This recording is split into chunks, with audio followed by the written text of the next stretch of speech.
Welcome to m.graphics. In this video, I will teach you how to add the halftone effect to images in Photoshop.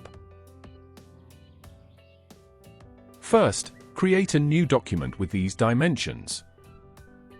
Go to the File menu and choose Place Embedded. And place your image, then adjust its size. Create a new blank layer.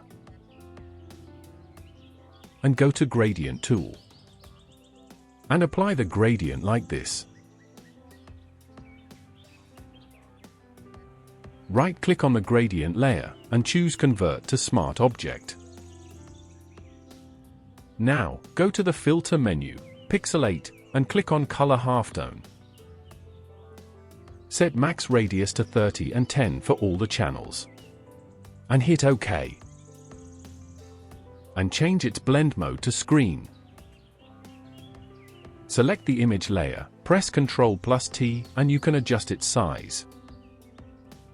Double-click on the color halftone and you can also change its settings. And it's done.